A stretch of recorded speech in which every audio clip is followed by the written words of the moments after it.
I was ripping people's fucking flowers out of their yard when I was 4 and trying to sell it back to them. That's I'm a total piece of shit. Like, I've been stealing from people since I was a child. You think I'm gonna stop now that I've got millions? Hell no.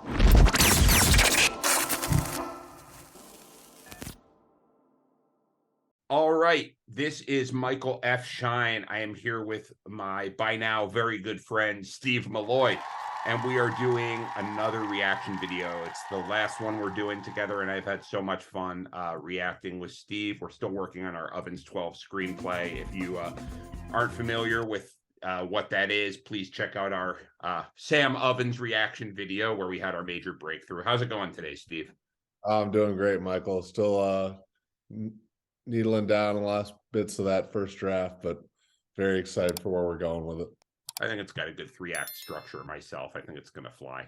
Definitely. But in the meantime, we're still reacting to these guru videos.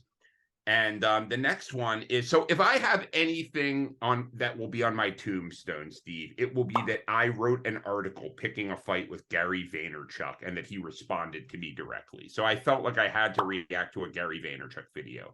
And I want to remind everybody, you can say easy for you to say, Gary V, da-da-da. I just want to remind everybody, I only give advice that I ate. From 20 to 32 for 12 years of my life, I worked 7 days a week in a liquor store every fucking day and gave up everything.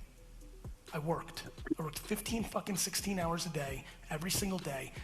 I did not have one Saturday off in my 20s. None. Biggest day of the week. None. I'm literally, 99% of the people in this room will take more Saturdays off tomorrow than I took off in my entire 20s. It's just true. Like I just need people to know how it happens. I'm very fearful that you see me flying around with fucking D-Rock and you think that's what happened. This is just a lot of work. And don't forget, I'm also rogue. I gave up on school right around 4th grade. So I was willing to take D's and F's and let. So I got to say, I mean, anyone who knows anything about me knows that this was what my article was about. I wrote 10 years ago about how Gary was preaching to young people that they needed to go on and do all this social media promotion themselves and work like a dog. And I was just saying it's better if you can to build systems. And I've done a lot of study of this stuff since then. I just was kind of, writing off the top of my head then. And it's similar to the video we made about Ed Mylett. 90% of the people who follow him, if not more, are going to work like dogs and aren't going to get anywhere near the level of monetary success that Gary does, because it takes a lot more than hard work. This wine shop that he worked at with his parents, that was like a pretty successful business already, right? Like he was already built, like he acts like he was just working something, but he was building something that was already kind of off the ground. And it's the biggest frustration that most entrepreneurs do, is say, I did it all myself. And then actually it turns out Bill Gates had his parents help invest, or Jeff Bezos, that is what happened, I believe. So it's very funny. I think about this a lot because on one hand, we take the advantages we have, right? If someone is really good looking, you don't ask them to disfigure their face to become a movie star. So if your dad gives you $1 million, $3 million a year liquor business and you can turn it into $50 million a year, awesome.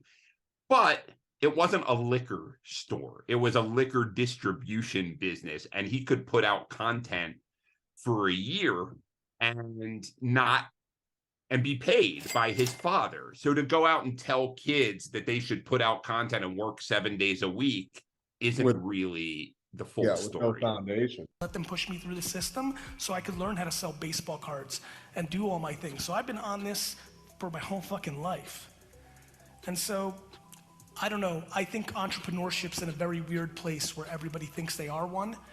I think everybody thinks they're an entrepreneur because they write it in their Instagram bio. And I think that that's not gonna work out. I really don't. And I think self-awareness is something we need to talk more about. You may be great at sales, you may be an entrepreneur. You may be great at operations, you might be really good at finance and math. The more you can put yourself in a position of what you do best instead of trying to be something else, the more you will succeed. It's black and white, it's true, it's forever. You just might be super creative and you haven't sold shit in your life. Like, it's really weird to all of a sudden be really into selling when you never sold anything for the first 25 years of your life. I was ripping people's fucking flowers out of their yard when I was 4 and trying to sell it back to them. That's I'm a total piece of shit. Like, I've been stealing from people since I was a child. You think I'm gonna stop now that I've got millions? Hell no. And that's something that look, some of his advice here is not bad. Why he gives it in that very aggressive way is clear, because everyone wants to live up to Gary. Right. But this concept that whatever you do, as long as you're getting paid, is justified, as long as you don't get caught, don't technically break the law, which that was breaking the law, Right. is a really, I just have to call it out. That's a sick thing about our society, and it needs to end. It's a serious problem. And that's what I think is so perturbing about people like this guy. Michael, I hope I'm not shocking. I'm not getting paid to do this. I'm not, which I know that a lot of these guys will say, I'm not here on my time. But like, I was told about this idea and I was like, thank God, because this shit it's consuming all of our media channels, and it's consuming the people that we look up to or that would, society deems as legitimate ways of living. And pretty much all these people say is, whatever you got to do to get $1, if you got to step on 10 people, you step on 10 people. You do whatever it takes to get this stuff. And you're a hero. Yeah. And you're a hero. And what's, I think, scary about it is, like, as you see, inflation rising and like the standard of living changing for so many people, they're going to be like, okay, I'll do that. More and more, you're going to see people just submit to savagery. Yeah. I mean, I'm not going to sit here and say that I'm an angel. When I was a kid, I got in trouble. When I was 13 years old, my frontal lobe wasn't formed. I threw, water balloons off of a 28-story building and almost hit a guy, but I'm not going out there and saying that makes me a hero. If he had done that as a kid, we all do stupid stuff and said that was me being a stupid kid. I was an idiot. But to sit there and hold that up as the moral standard by which he's lived his life and you should live your life is a serious problem. DNA. You know what I mean? I mean it though. I'm not trying to become a CFO now just because I know it's good financial arbitrage. And I don't know, I'm worried that everybody's getting pushed into things that they're not instead of blocking it out and going all in on who they are. Because that's just where it's gonna be. That's just tried and true. So my kind of serious tone here for tonight is predicated on the bubble that I fear. The bubble of all this is easy and it's happening. It's just not. There's so few startups that are actually going to make money and win. We spend all our time focusing on Snapchat and Facebook and these couple of once in a generation things. We don't talk, like, for every Instagram, there's 40,000 Insta shits. And so I do not. And again, I could be wrong about this. And people are probably going to say I'm a one-note pony. I've bashed Gary a lot, and it's not because I think people say it's because, hey, he's a multi-millionaire and you're riding on his coattails. I rarely bring Gary up anymore. People ask about it because I was well known for that article. But this is a problem. I can't find a campaign that their marketing agency did that was really good. At least Ogilvy and Mather, whether you agree with advertising or not, at least we know what the campaigns they did. We know that Crispin Porter Bogowski did the Burger King Man. Right. What besides people saying we love how much attention Gary's brought to Gary, let's hire him to get a piece of that. What's the Gary stuff? What this great entrepreneur who's not creating Insta shit? What is his shit? It seems like the only thing is this wine business that I don't know if that exists anymore or if that's still relevant. The last thing that I saw him doing was NFTs and crypto that seemed to be completely in the toilet. Of course. Something I've noticed about hard work is that you really have to be self-motivated to like work hard and not be working for someone else, you know, like it's really hard to keep something, your own ambition in your head and work towards that every day. I think a lot It of the is. people, like you say, who work really hard from these things keep Gary V in their head. They keep 100%. Tony Robbins in their head, and they're working for these guys. They're like, They okay, are. this is my boss in my head that I'm responding to. I'm not They don't responding. frame it that way, but they cling on to it. Right. Want to be part of the pyramid scheme of success. I want to talk about what's actually happening. And what's actually happening is every day things get more competitive and forces you to actually bring more value to the end user. So if you think you're gonna mail in, if you think it's about your marketing, let me tell you something, as a big time fucking marketer, the best marketing in the world doesn't fix your shit product. Like, if your product sucks, you fucking lost. He seems to be talking directly to himself. You know, I was going to say pot, kettle, black, you know? Yeah. It's like, I'm the best marketer in the world. Take it from me. If you're, it doesn't matter how good your marketing is if you've got a shit product like me, because I'm still stressed. I'm still worried because I've been marketing great and I don't have anything to show for it besides my stupid fucking face.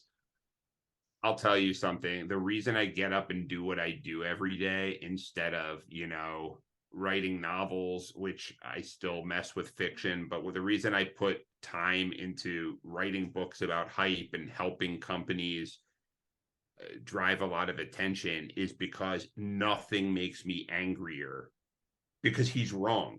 You can market a bad product, and that's exactly the problem. If you know those psychological triggers that get people worked up into a frenzy, you can market a bad product. And it's so important to me to recorrect that balance, because the people who have good products all too often don't know how to drive the attention, because they're tied in making good products. Right, exactly. And it's so important to correct that balance, because the empty stuff keeps getting the audience. This dude could never market the iPhone because he wouldn't be able to talk about the iPhone long enough because he wouldn't come up. It wouldn't be about him. Exactly. Yeah. There's so much I here. But if but people are looking for salvation, so that works. But again, if Steve Jobs, for all his charisma, there wasn't a lot of I there. And so I know you think your fucking product's awesome. You think your kids are cute. They're fucking ugly.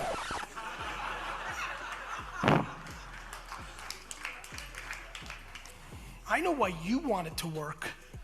And so, I don't know, I really want to put you in a mindset of the work and of the value, because it's the only thing that has ever won ever. Yeah, I've been hearing from a lot of people that Gary's message has mellowed lately, and because I don't want to be a one-trick pony with the Gary thing, because people bring it up a lot, I've wanted to believe that was the case, but I don't like that, what I just saw. I think that's really that message that needs to be corrected. Yeah, I mean, it would be really refreshing to hear this guy talk about the mistakes of investing in NFTs and stuff, instead of just being like, I'm worried there's too many people like me around. Like, it's just depressing. No, it's really, I worry there's not enough people like me around. That tends to be his message. It's I am a machine and a supernatural being, and there's all these people calling themselves entrepreneurs who aren't, and they need to be more like me. And again, there's not a millionaire on earth who starts at 9 and ends at 5 days a week. There's just not, right? I mean, that's true, but no one doubts that, right? No one doubts that. And I think it's kind of sad, because I think what he did with Wine Library TV was super clever and super interesting. I mean, he would compare wines to Skittles and Cinnamon Toast Crunch. He has this bro Jets unshaven thing that no one had ever been a sommelier with that kind of vibe. I think it was clever. It was very much him, but he's ridden on that fumes and built this media empire that doesn't produce. Apparently the business model is producing advertising and marketing and social media campaigns, but no one can point. I've asked anyone, write in the comments, because I could be wrong. What is the biggest Vaynermedia success that wasn't about Gary? Like on the equivalent of Truth, the Truth ad campaign for Crispin Porter Migowski, or Where's the Beef? What is the equivalent? I want to know. I can't find it anywhere, and I will apologize publicly if you give me a good one. And it's also a shame, because if he was still doing the wine thing, like the Hot Ones guy, kind of strikes me as someone who's gotten a lot of fame and a lot of success, but isn't going around doing speeches on how to make the next Hot Ones. You know, he's just kind of staying in his lane, which would be, maybe we should start making those speeches and telling people how to stay in their lane and enjoy life without putting a monetary or a value on their monetary success, you know? If right and wrong is based on winning and losing and nothing else, society runs into a lot of problems, because you can look yourself in the mirror and say that I line up with the moral framework of our society, and it's a really bad basis for a civil society. We watch Ovens 12 or, you know, Tony Robbins from 15 years ago, and it's funny, you know, we laugh at these people, and then we get to Gary Vee and it's like, I think I gotta go take a shower, because this guy is just so of the moment and like kind of relevant to this, and he's successful in it, that it's like it stops, it becomes a little bit less funny, because we're like, oh, this guy is really evil, you know? Yeah, and he's getting onto a private jet. In some ways, right, the pernicious part is, unlike Ovens 12, who's wearing these tailored suits, who probably doesn't have all that much money compared to Gary Vee. Gary Vee has kind of a nasty stubble, and he's wearing a Jets jacket and like sweatpants. Yeah. And you're like, that could be me, you know? Up the stairs, like doing these things that the everyman does. Like, he's too busy to buy into this bullshit. Right. You know, he's very everyman. Yeah. So, well, listen, guys, that was that became less of a reaction video and more of a philosophical sort of podcast, but I'm all for it, because this stuff's important. And turns out our friend Steve Maloy, the stand-up comic, is a bit of a philosopher. So where can they find you online? Well, if you guys want to hear me wax poetically even further, you can check it out on stevemaloy.com. And I got some social media links there too. Got some stand-up, sketch, and some corporate advertising as well. But this has been a blast. Thanks so much for having me, Michael. Thanks so much, Steve. And again, this is Michael F. Schein. You can check out my work in the Hype Handbook, published by McGraw-Hill, or check me out on microfamemedia.com. And be sure to subscribe if you want to see more episodes.